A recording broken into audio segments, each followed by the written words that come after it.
Hello and welcome back to the Disc Dungeon and the special Dove Dive, where I'm put onto musics and melodies in the deepest, darkest dungeons of your computer disc. And with me in this special Dove Dive is none other than steampunk and blues artist Jared Presley. Jared, welcome to the Disc Dungeon. How does it feel to be in the dark depths, all the way from the safety of your home? Oh, it's all good. I like the seats. Oh yeah, Oh, the cinema seats. It reminds me of the cinema I went to as a kid. One of them, yeah. anyway. Yeah. This is cool. For those of you listening to strictly the podcast, you can see the live version on YouTube, and our background is a movie theater because we are partnered with To Be Seen and Pop Culture Spread. So there's nothing better than movie seat backgrounds. So Jared, let us dive into a bit of your music and sound. Let us find out about you so that the listeners can therefore find you on the internet and listen to the music. Just got to say, we met on Instagram and I was blown away by your aesthetic. You have this Yes. look that just stands out, and it made me want to dive into your music fray. I actually went as far as finding you on different places and listening to your music, and your guitar work is stellar. So, if you could just give me a little bit of the genesis of why you chose the steampunk aesthetic, I'd love to have the people learn why you chose that way. Oh, sure. Been playing for over 20 years, but as far as wearing that, I've worn other costumes, but when I play out live, it's typically that, even from the last time I played out live. And really, I've always tried to dress up nice, whatever it is. I really believe that. I mean, that's like, I just don't want to have a t-shirt and shorts. I mean, it really should catch people's eye. Because usually that's what people remember after a show, like years, whatever. It's more about what they see and not hear. Right. Just And like when you go into a record store back in the day, for me anyway, and you pick up an album based off the cover of the album art. It's kind of the same thing. What people see is what they're going to first remember. And then oh it's going yeah, to be the music. That makes so much sense. oh yeah. So, yeah. And speaking of your guitar work, what led you to become a guitarist? So when I first started playing, it was about '98. Really just music I was listening to. The two guitarists I would say would be Tony Iommi and Eddie Van Halen. Were the two that really I was listening to, and I really wanted to play guitar. I was like, that sounds cool. Right. And then that kind of led off. And obviously, there's many other guitarists I've studied, etc., since that time. Hmm. But I would say that's kind of what started it. Right. Right. And you fastened your style into that. And I see you can hear the blend of those things just kind of blissfully playing in your ear when you listen to your music. What about your vocals? Like, Uh, what led you on that path? Most of the vocals that I have done was actually done by my drummer. I helped with writing the lyrics, Hmm. but most of the vocals he did. So most of what I've done is instrumental, and so typically I don't sing. Well, on the records anyway. I still, at some point, I want to do that, but I'm really, really want to get my voice to the point where I'm confident enough to do that. So I've definitely have had other people sing on different tunes, but it hasn't been me yet. Mm. Okay. But Okay. at some point, it's It, just it will be. It's up and coming, folks. You hear it here first. He's working on it. at some point. At some point. At some point.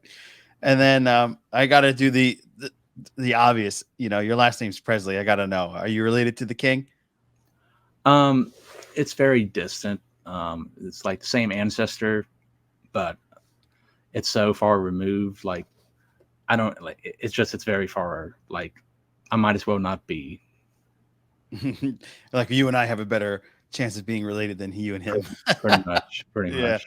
the distance is spread. Oh, that's cool. That's cool. Well, I mean, one thing I noticed looking at your IG page is you've traveled a lot, and I know you've played a lot of different venues. What Over are the some? years. Yeah, what are some of your favorites? Like a highlight reel? What are your top three venues, best sound and reaction from the Oh, crowd? well, one of them is really where the record labels that's on Bandcamp and Spotify is through Radio Artifact, which is through the venue Urban Artifact, that brewery in Cincinnati. That sounds really good. Highly suggest if you ever are in Cincinnati to check that out. And we've talked about that before through Instagram. But as far as Cincinnati, as far as music venues, that would be, I would say that would have to be my favorite. And I know you like the steampunk aesthetic. Were you able to play any Art Deco spots? Because that kind of blends in with your look, with your theme. Not yet. Not yet that I can recall anyway. That would be nice, but unfortunately, I really haven't seen too many of those spots around the Midwest and South anyway. It's most of where I played. Some up north too. I don't know of a lot of venues that look like that. That would be awesome though. And speaking on that note, I think we both first were on Instagram. We got connected through architecture. Correct. That's something we both really like. And that is something with music venues. Sometimes it's amazing how they look, and sometimes it's just this hole in the wall, like bar that's like in this like dilapidated building. Right. Right. You know, danger. No, I mean, really, I've been in like played in venues that I was surprised it wasn't condemned. Oh, wow. But so you're like belting out guitar solos and you're thinking, boy, if I jump on the stage, I might fall right through it. Sometimes that's the funnest places to play because, you know, it's just crazy. Yeah. That's got to be rough. You know, I'm a big architecture fan, and I'm kind of spoiled because I'm in the greater New York area. Yes. And one of my favorite places is the Beacon Theater, which has that look that I think you would really appreciate. Even if you go... I've seen it in photos, and next time I'm up there, I want to visit there. I've been in New York City. It's so big, like obviously that you can't see it all within a few days.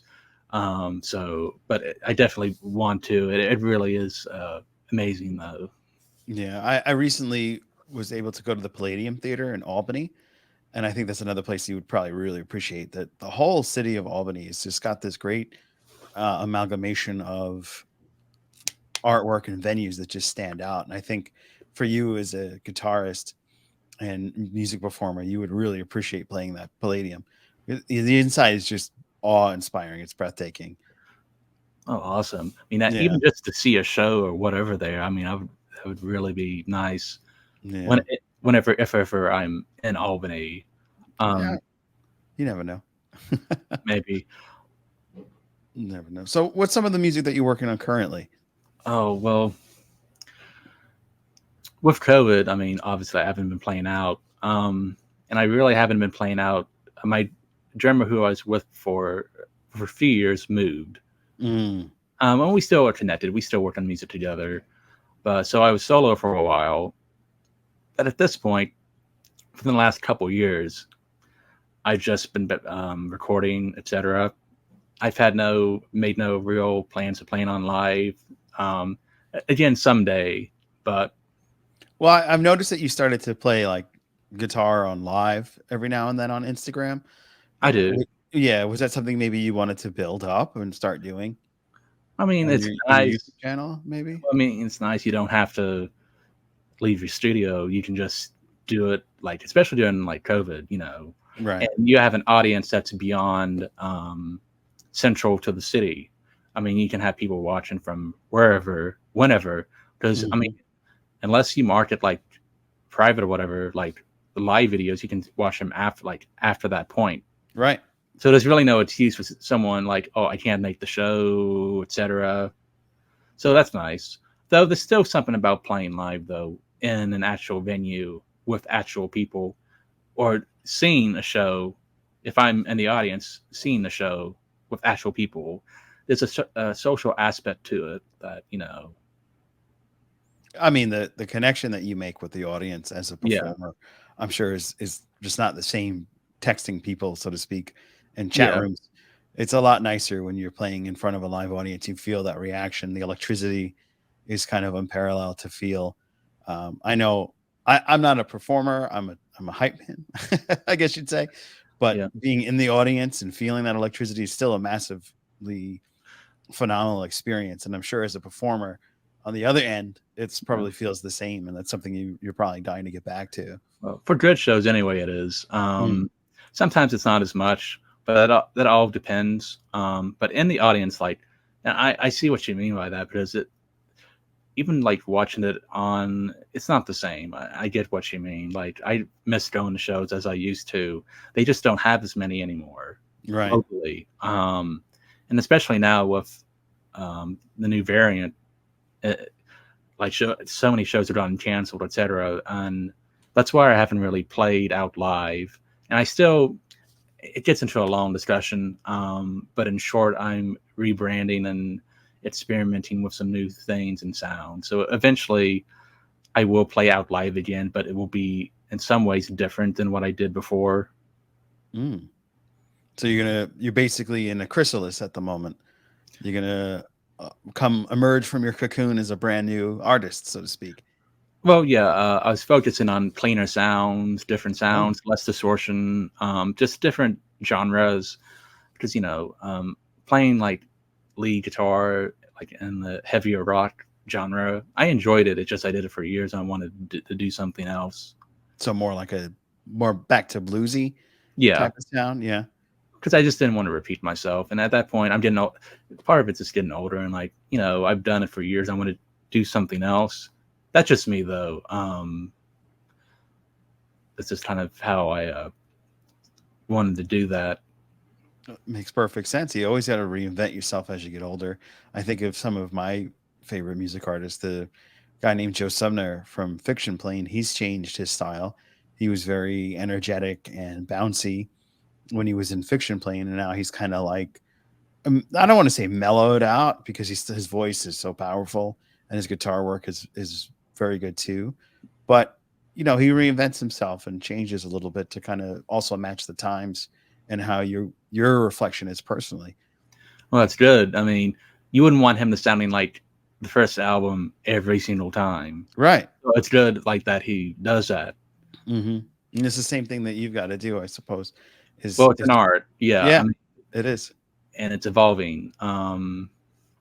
You want to say new things, you want to do new things. So I feel like that's part of that Right. with music or any other type of art form, anyway. That's for sure. That's for sure. And are you also going to change your outward appearance? Um, Are you going to move away from steampunk and like Probably. kind of adventurer cosplay type of? Um, I'll dress up nice. Hmm. I mean, I'll still have steampunk to some degree, and it all depends on the show, weather, etc. But I imagine to some degree it'll still stay. All right, good, because that's still a cool No, aesthetic. it'll still, yeah, I'll still have it. To some Yeah. degree anyway. Awesome, awesome. And is there something that you're excited about that's upcoming?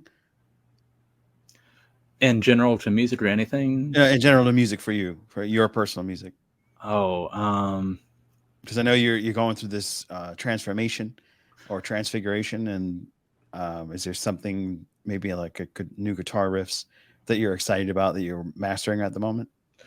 honestly, like, if I see a show with friends, I mean, that usually inspires me. So, I mean, and it's so hard nowadays. But if I do see something where I'm free, I mean, especially now, within the last couple weeks, I've work was busy for the last few months, so I have a lot more time now. So that's nice if I can go out and see other musicians perform.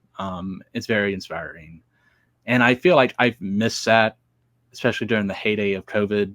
I really feel it now, and I feel like more than anything, music-wise, that's what inspires me and really gets me going as far as like writing, practicing, etc. And when you get into your writing moments, do you like have to lock yourself away in your own disc dungeon, so to speak, or are you more fluid that you can be out in the park and just kind of jot things down? It really depends. Since it's mostly instrumental, um, like most of it would have to be done in the studio. But there's different points where if I'm out and if I think of a melody, I can jot it down. I'm not the best singer at Hmm. this point, but as far as melodies, at different points, I'll think of a melody and write it down. And then, like once I'm back in the studio, I'll play it on the guitar, and there's usually adjustments I have to do because sometimes when I hear it in my head, and put on the guitar, sometimes I feel like I'll change it up because it'll sound better. It's hard Right. to. When I see you, I know it's not you singing because I see you playing the guitar Yeah. on the YouTube stuff. But when I hear you on Spotify and I don't, I didn't dive into the credits. So I always immerse myself in the imagery that comes in my own head. So I'm usually just picturing you with the Indiana Jones hat and the spectacles, and you're the singer. So I have done the same thing with Spotify. As a musician, you don't know what instrument they play, and sometimes you don't know who the singer is. You just see the musicians, and you can kind of get them mixed up. I've done that, like on the CD. As a kid, if I didn't see the credits, I was like, "Oh, that's the singer." No, that was just the bass player. Right. So you get that in your head. So I know I totally get that. Right. And so tell people where they can find you so that they can catch a glimpse of some of your upcoming work, and how folks can listen to your current and previous works so that they know where to go. And then for those folks that are listening on just the podcast, you can go to our YouTube page on To Be Seen YouTube page. So it's YouTube.com/ToBeSeen.com, and check out this interview in the video format, which is kind of fun, and have all the links in one space to listen to Jared's great work. So go ahead, Jared. One place on Bandcamp, there is the label that I'm on, Radio Artifact. And they have a lot of great musicians on there as well. I highly recommend listening to the other ones as well. But through Bandcamp, Radio Artifact is one. And I believe on Spotify, they have their own channel. I believe so. But you can find me on Spotify under my name. I believe you can also find that label on Spotify under that name as well. Perfect. Hey, man, I really appreciate you taking the time out and speaking with us in the dark depths of the Disc Dungeon, having a blast learning about you. And so good. Yeah, and we will hopefully hear more of your music.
appreciate it, Joe, very much. Anytime, anytime. We'll have you back on in the future. And when you come up with your new work, we definitely want to hear some of it too. So thank you so much. And we'll talk to you later.